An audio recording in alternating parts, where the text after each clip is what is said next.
السلام علیکم، آپ دیکھ رہے ہیں نیوز ویوز میں ہوں علی سرور۔ گزشتہ روز چیئرمین پاکستان پیپلز پارٹی بلاول بھٹو زرداری نے ایبٹ آباد میں ورکرز کنونشن سے خطاب کیا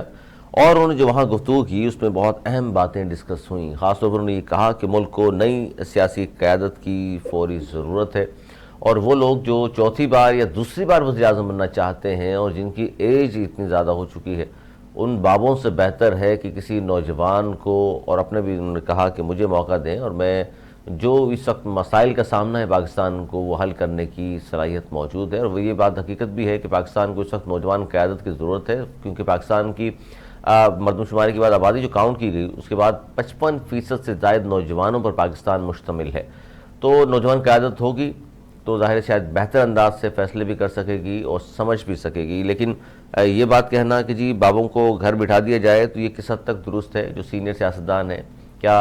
ان تمام سیاستدانوں کو اب گھر بیٹھ جانا چاہیے؟ اس پر بھی بات کریں گے۔ اور انہوں نے یہ بھی کہا کہ جی قوم سے وعدہ ہے مایوس نہیں کروں گا، اور 70 سال سے جو سلسلہ چلا رہا ہے وہ بند ہونا چاہیے منتخب کرنے کا۔ اسی پر ہم بات کر رہے ہیں۔ ہمارے ساتھ موجود ہیں شمیم ممتاز صاحبہ، پاکستان پیپلز پارٹی کی سینئر رہنما۔ بہت شکریہ شمیم ممتاز صاحبہ۔ کیا کہیں گی بلاول بھٹو زرداری صاحب نے جو کہا کہ ملک کو نئی سیاسی قیادت کی ضرورت ہے، نئی سیاست کی ضرورت ہے؟ بسم اللہ الرحمن الرحیم۔ سب سے پہلے تو ظاہر ہے میں مبارکباد دوں گی اپنے ایبٹ آباد کے جیالوں اور جیالیوں کو کہ جس طرح ہم پہنچتے ہیں چیئرمین صاحب اور جس طرح ہم ان کو جو ہے وہ ویلکم کرتے ہیں، اور اس خراب موسم میں، اس ٹھنڈی سردی کے موسم میں یا گرمی کے موسم میں میرا نوجوان چیئرمین اپنا گھر اپنا آرام چھوڑ کے نکلے ہوئے ہیں، تو وہ اپنے لیے نہیں بلکہ وہ ہم سب کے لیے نکلے ہوئے ہیں کہ ہمارے پاکستان کے حالات میں چینج کرنے، اپنے لوگوں کے حالات میں چینج کرنے۔ تو میں بالکل خوش آمدید بھی کہوں گی، اپریشیٹ بھی کروں گی۔ اور جہاں تک نوجوان قیادت کی بات ہے تو ظاہر ہے ایک تو نوجوان قیادت، دوسرا یہ دیکھیں کہ اس کے رگوں میں خون کس کا دوڑ رہا ہے۔ ایک سیاسی گھرانے کا خون اس کی رگوں میں دوڑ رہا ہے، تو وہ تو پیدائشی لیڈر ہے، وہ بنا نہیں ہے، اس کو بنایا نہیں گیا بلکہ وہ پیدائشی لیڈر ہے۔ شہید ذوالفقار علی بھٹو، شہید رانی محترمہ بے نظیر بھٹو صاحبہ جن کا خون اس کی رگوں میں ہے، پھر باپ جتنا شفیق اور جتنا سیاست میں ماہر مسٹر آصف علی زرداری پریزیڈنٹ پاکستان، تو یہ دیکھیں نا کہ وہ کہاں کن لوگوں میں پل کے بڑا ہوا ہے، تو سیاست تو اس کی نسوں میں، اس کی رگوں میں دوڑ رہی ہے۔ اور جب ہمارے ملک کی آبادی جب یوتھ پر مشتمل ہے، آدھی آبادی یوتھ پر مشتمل ہے، تو ظاہر ان کا رہنما، ان کا لیڈر جو ہے اس کو بھی نوجوان ہی ہونا چاہیے۔ بابوں کو گھر بیٹھے نہ رکھیں، بابے جو بھی ہیں ہمارے بڑے، کسی بھی پارٹی سے ان کا تعلق ہو، ان کو چاہیے کہ وہ نوجوانوں کو تربیت دینے میں مددگار ثابت ہو۔ ضروری نہیں کہ وہ فرنٹ پر رہیں، وہ استاد کا کردار بھی ادا کر سکتے ہیں، سکھانے میں، سمجھانے میں۔ نوجوان اچھا، اس پہ شمیم ممتاز صاحب جو آپ بات کر رہی ہیں بات درست ہے، یہ ظاہر ہے چیئرمین پیپلز پارٹی بلاول بھٹو زرداری صاحب نے یہ کہا، لیکن ہم دیکھتے یہ ہیں کہ میں ایک سیاسی کارکن کے طور پہ آپ سے جاننا چاہوں گا کہ آپ ایک سیاسی کارکن کے طور پر کیا اس پہ رائے رکھتی ہیں کہ جتنے بھی سیاسی جماعتیں ہیں، صرف پیپلز پارٹی نہیں، جتنی بھی سیاسی جماعتیں ہیں، آپ نے سمجھتی کہ نوجوانوں کو آگے آنے دینا چاہیے، اور جو 40-50 سال سے الیکشن لڑ رہے ہیں، جو 8-8, 10-10, 12-12 بار اسمبلی جا چکے، ان کی جگہ اب نوجوانوں کو سامنے آنا چاہیے، کیونکہ پاکستان کا مستقبل تو ظاہر ہے نوجوانوں کے ہاتھوں میں۔ نہیں، پیپلز پارٹی نے ثابت بھی کیا ہے، پچھلا ٹینیور اٹھا کے دیکھ لیں اسمبلی کا کہ اس میں کتنے نوجوان تھے، کیونکہ اب تبدیلی آئی ہے۔ نوجوان پڑھے لکھے ہمارے، چاہے وہ ان کا تعلق سیاسی گھرانوں سے ہو یا وہ پہلی بار سیاست میں حصہ لے رہے ہوں، وہ سارے نوجوان سینئر سیاستدانوں کے خاندان سے تعلق رکھتے ہیں، ان کے بیٹے ہیں، بھائی ہیں۔ جس طرح ہم نے دیکھا بلدیات میں دیکھا کتنے نوجوان ہمارے چیئرمین آئے ہیں، ٹاؤن میں بھی اور کمیٹیوں میں بھی۔ تو میں یہ سمجھتی ہوں کہ بالکل پاکستان کی خدمت کو بدلنے کے لیے دنیا کے کسی بھی ملک میں آپ دیکھیں محنت کون زیادہ کر سکتا ہے، ظاہر نوجوان کر سکتا ہے بڑی عمر کے مقابلے میں۔ ہم کسی بھی بڑی عمر والے کو منع نہیں کر رہے ہیں، بالکل میں منع نہیں کر رہی ہوں، لیکن میں ان کو استاد کا درجہ دیتی ہوں کہ جتنے بڑے ہیں وہ سب استاد کا درجہ رکھتے ہیں، تو وہ سکھائیں اپنے لوگوں کو۔ ضروری نہیں ہے کہ میں خود سیٹ پر بیٹھوں، مجھے چاہیے میں اپنی سیکنڈ لیڈرشپ کو تیار کروں، چاہے وہ میرے گھر سے تعلق رکھتا ہو یا میرے گھر سے نہ بھی رکھتا ہو۔ جب تک ہم جگہ خالی نہیں کریں گے تو نوجوان کیسے آئیں گے؟ اور بالکل میرے چیئرمین نے صحیح کہا ہے کہ بات نہیں کی جا رہی ہے، چلا نہیں جا رہا ہے لیکن ہم چونکہ اٹکے رہے کہ جی مجھے ہی بننا ہے وزیر اعظم، اس کے لیے بھی مشکور ہونا چاہیے محترمہ شہید بے نظیر بھٹو صاحبہ کا کہ میثاق جمہوریت پہ سائن کر کے موقع فراہم کیا انہوں نے کہ ٹھیک ہے اگر پاکستان کے عوام کسی کو منتخب کرتے ہیں 1 بار 2 بار 3 بار، لیکن اس کے بعد تو آپ آرام کریں نا، ہر پارٹی میں نوجوان موجود ہیں۔ اچھا اب یہ بیان دیا ہے اس پر ظاہر رپلائی بھی آ رہا ہے پی ٹی آئی، بالکل صحیح فیصلہ ہے میرے چیئرمین کا، کیونکہ اب جو بلاول بھٹو زرداری صاحب نے یہ کہا کہ جی چوتھی بار اور دوسری بار وزیر اعظم بننے کے جو خواب دیکھ رہے ہیں ان سے بہتر ہے کہ مجھے موقع دیں، تو چوتھی بار یعنی نواز شریف کی طرف اشارہ کیا، 3 بار وہ بن چکے ہیں اور دوسری بار کا مطلب یہ کہ خان صاحب 1 بار بن چکے، ان کے ادوار سب نے دیکھ لیے، جبکہ میاں صاحب نے کل یہ کہا ہے، بلاول بھٹو زرداری صاحب نے جو بیان دیا چوتھی بار کا، تو انہوں نے تو یہاں تک کہا نواز شریف صاحب نے کہ جی میری جو پالیسیز تھیں 2013 سے 18 تک کنٹینیو رہتی تو اب ڈالر 40 سے 50 روپے کا ہوتا، اتنی بہتری آ چکی ہوتی، اور آپ کہہ رہے ہیں کہ جی چوتھی بار وزیر اعظم نہ بنے۔ یہ تو دیکھیں پاکستان کے عوام فیصلہ کریں گے، اور جتنی آپ میڈیا بہت مشہور ہیں میڈیا کے کہ جس طرح آپ لوگوں کے واچ کا کرتے ہیں پارٹیوں کے اوپر بھی اور لوگوں کے اوپر بھی، تو آپ بہتر بتا سکتے ہیں کہ کس کی پالیسیاں تھیں اور کون کہاں لے کے گیا چیزوں کو۔ جہاں تک عمران خان کی تعلق ہے تو ظاہر پاکستان تو بالکل معاشی طور پہ برباد ہو کے ایک اس پہ آ چکا تھا،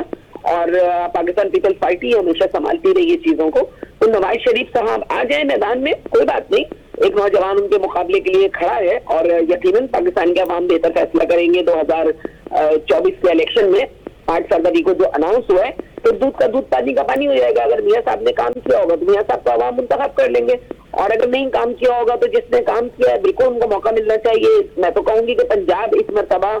ایک موقع دے نوجوان لیڈر کو، کیونکہ پنجاب سے ہی ہمیشہ جو ہے وہ سیاست اس رخ پر چلی جاتی ہے جہاں پر ہم سمجھتے ہیں کہ اس کو نہیں جانا چاہیے۔ تو میں یہ سمجھتی ہوں کہ اس وقت پنجاب کو اپنا بھرپور رول ادا کرنا چاہیے اپنی تقدیر بدلنے کے لیے، اور تقدیر بدلنے کے لیے ضروری ہے کہ آپ نئی قیادت کو، نوجوان قیادت کو سامنے لے کے آئیں، تاکہ ہم اپنے ملک کو اس کو دوبارہ اس مقام پر لے جائیں جہاں پاکستان پیپلز پارٹی نے پاکستان کو چھوڑا تھا۔ اچھا بلاول بھٹو زرداری صاحب کے پی کے گئے ہیں کل، ظاہر ہے گزشتہ روز ایبٹ آباد میں ورکر کنونشن سے خطاب کیا ہے انہوں نے، اس تمام گفتگو انہوں نے کی ہے، تو کے پی کے میں جبکہ سابقہ حکومت کی میں بات کروں تو ظاہر ہے پی ٹی آئی وہاں پر تھی، وہاں پر فضل الرحمان صاحب ہیں، این پی موجود ہے وہاں پر، اور نون لیگ بھی موجود ہے، پیپلز پارٹی موجود ہے، تو کے پی کے ظاہر ہے اب دورہ کیا، بڑا اہم دورہ تھا، ورکرز کے ساتھ ظاہر ہے ملاقاتیں اور سب کچھ ہوا وہاں، اس پہ کتنی امید ہے آپ کو؟ سندھ تو ظاہر ہے 15 سال سے آپ کی حکومت موجود ہے، لیکن کے پی کے اور دوسرے صوبوں میں اس وقت کیا پوزیشن ہے، کتنے پر امید ہیں آپ، خاص طور پر کے پی کے کی اگر بات کروں؟ دیکھیں ہم بہت پر امید تھے اور ہم پر امید ہیں بھی، لیکن جس طرح سیاست کو آپ نے فولڈ ہوتے ہوئے دیکھا ہے ابھی 3 دن 4 دن پہلے کہ بلوچستان نے کروٹ لی تھی بالکل نئے انداز میں کہ جی ہم نے بلوچستان کی قسمت بدل لی ہے، وہاں کے عوام کی قسمت بدل لی ہے، لیکن کیا ہوا اگلے 2 دن کے بعد؟ تو اگر یہی صورتحال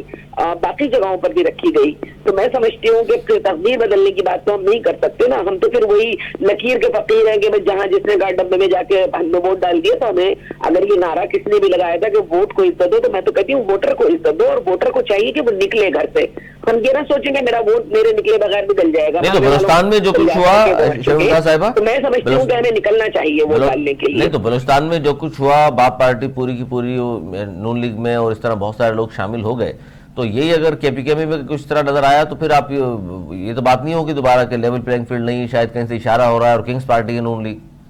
بالکل میں تو یہی کہوں گی، کیونکہ دیکھیں اگر ہم چلتے ہیں بلدیاتی سسٹم کے اوپر، اور بلدیاتی سسٹم نے پورے پاکستان میں جس طرح ایک کروٹ لی، اور جس طرح پاکستان پیپلز پارٹی آئی کلین سویپ بھی کیا اس نے کئی جگہوں سے، کئی ڈسٹرکوں سے اور ضلعوں سے، تو اگر آپ بلدیات کے نظام کو دیکھتے ہوئے چلیں گے، اور اگر وہاں جا کے آپ یہ دیکھیں کہ جس کو بلدیات میں کونسلر کی سیٹ نہ ملی ہو وہ M P A M N A بن کے کھڑا ہو جائے، تو یہ تو بالکل واضح طور پہ اشارہ ہے اس بات کا کہ ہمیں وہ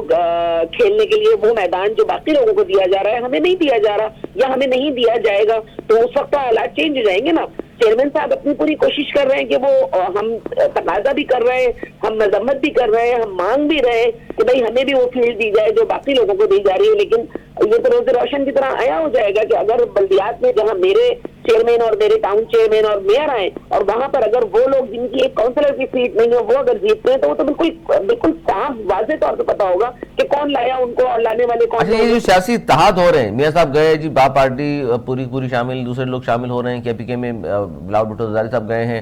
ظاہر ہے آپ کی پارٹی وہاں موجود ہے گراؤنڈ پر، تو کے پی کے میں کس سے اتحاد کا بات ہو چکی فائنلائز آپ کی، اے این پی سے، فضل الرحمان صاحب سے، یا دیگر پارٹی سے، یا اب تک؟ دیکھیں